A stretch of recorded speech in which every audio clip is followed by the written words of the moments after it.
దేశంలోనే ఎక్కడా లేని విధంగా ఏపీ మంత్రి లోకేష్ తీసుకొచ్చిన వాట్సాప్ గవర్నెన్స్ ద్వారా ప్రజలకు మరింత మెరుగైన సేవలు అందుతాయని విశాఖ జిల్లా టీడీపీ నేత పొలమరిశెట్టి శ్రీనివాస్ తెలిపారు. గత ప్రభుత్వ వైఖరి కారణంగా రాష్ట్రంలో ప్రజలు అనేక ఇబ్బందులకు గురయ్యారని, కూటమి ప్రభుత్వం వచ్చి నెలల వ్యవధిలోనే విప్లవాత్మక మార్పులకు శ్రీకారం చుట్టి ప్రజల సంక్షేమంపై దృష్టి సారిస్తున్నారని తెలిపారు.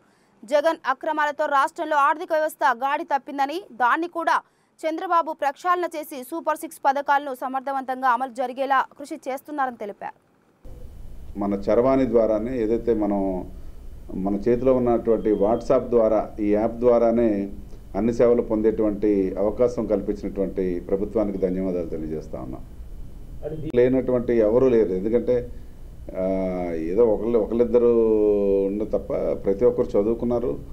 అంటే ఒకరిద్దరు ఏదైనా పెద్దవాళ్ళు లాంటి వాళ్ళు లేరు, ఎవరి దగ్గరైనా లేకపోవచ్చు. కానీ ఆ ఇంట్లో ఉన్నటువంటి చదువుకున్న పిల్లలు కానీ, లేదంటే ఇతర ఉద్యోగం చేసేవాళ్ళు కానీ, ఇంకోరు కానీ ఉంటారు. కాబట్టి ప్రతి ఇంట్లో కూడా స్మార్ట్ ఫోన్ ఉంది. అంటే వ్యక్తుల దగ్గర నేను అంటం లేదు, కానీ కొద్ది పెద్ద వయసు ఉన్న వాళ్ళు, టెక్నాలజీ తెలియనటువంటి వాళ్ళకి ఏదైనా ఇది ఉంటుందేమో తప్ప ప్రతి ఒక్క ఇంట్లో కూడా స్మార్ట్ ఫోన్ ఉంది. వాట్సాప్ వాడుతూ ఉన్నారు. కానీ ఈ వాట్సాప్ని ఈ విధంగా వాడుకోవడం అనేది ఒక మంచి శుభపరిణామాన్ని తెలియజేస్తా ఉన్నా. ఏదో 4 రంగులు వేసాడు తప్ప స్కూళ్ళకి ఒక్క టీచర్ని కూడా అపాయింట్ చేయలేనటువంటి 5 ఏళ్ళు దుర్మార్గమైనటువంటి పరిపాలన పాలించినటువంటి జగన్మోహన్ రెడ్డి గారు టెక్నాలజీ కోసం మాట్లాడడం అన్నది ఏదో దెయ్యాలు వేదాలు వల్లించినట్టు ఉంటుంది తప్ప, కనుక అటువంటి ఆలోచన మానుకోవాలి. ఎందుకంటే మీరు పూర్తిగా కూడా ఈ వ్యవస్థను నాశనం చేయడానికి, ఇక్కడ విద్యా వ్యవస్థను కానీ, ఇక్కడ పిల్లల్ని కానీ సర్వనాశనం చేయడానికే కంకణం కట్టుకుని 5 ఏళ్ళు పరిపాలించారు. దానికి పర్యవసనంగానే మొన్న మీకు ప్రజలు ఇక్కడ బుద్ధి చెప్పడం జరిగింది. ఇప్పుడు ఏదో ఈయన 2.0 అంటున్నాడు కదా, అంటే ఇందాక మా అధ్యక్షులు గారు చెప్పారు. ఎందుకంటే 2.0 అంటే 2 లక్షల కోట్లు సంపాదించాడంట.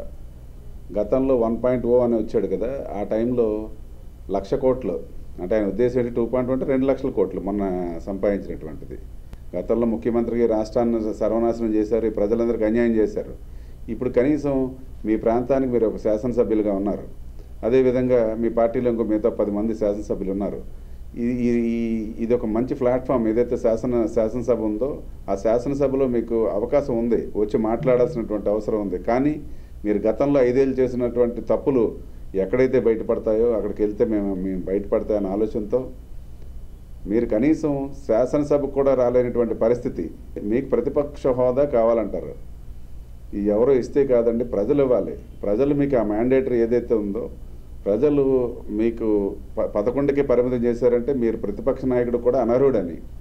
కనుక ప్రజా తీర్పుని మనం గౌరవించి మీరు శాసనసభ్యుడిగా మీరు వచ్చి మీ తాలూకా వాణిని వినిపించాల్సినటువంటి ఆ ధోరణిని పక్కన పెట్టి, ఏదంటే ప్రెస్ మీట్ల ద్వారా చెప్తానండి. ఏం ప్రెస్ మీట్లు? మీకు ఎన్ని 5 ఏళ్ళు ఎన్ని ప్రెస్ మీట్లు పెట్టారు? ప్రజల కోసం 5 ఏళ్ళు ఎన్ని ప్రెస్ మీట్లు పెట్టారని మీరు ఒకసారి గుండె మీద చేసుకుని ఆలోచించాలి. ప్రజలు అల్టిమేట్గా ఎవరినైనా ఒక ప్రభుత్వం రావాలంటే, ముఖ్యమంత్రిగా ఎన్నుకోవాలనుకుంటే ప్రజలు ఇస్తారు. ఒక ప్రతిపక్ష నాయకుడిని కానీ, లేదంటే ఒక అధికార పక్ష నాయకుడిని కానీ ప్రజలు ఎన్నుకుంటారు. ప్రజలే మ్యాండేటరీ అండి. ప్రజలు మీకు ఆ హోదా ఇవ్వలేదు. మిమ్మల్ని 151 నుంచి 11కి పడేశారు. మరి గతంలోని చంద్రబాబు నాయుడు గారికి చాలా 2-3 సార్లు, అంటే 23 సీట్లే వచ్చాయి, నేను అక్కడి నుంచి 10 మందిని ఇట్లా లాగేస్తే మీకు ఆ హోదా కూడా ఉండదు అని చాలా సందర్భాలు ఆ ప్రయత్నాలు కూడా చేశారు.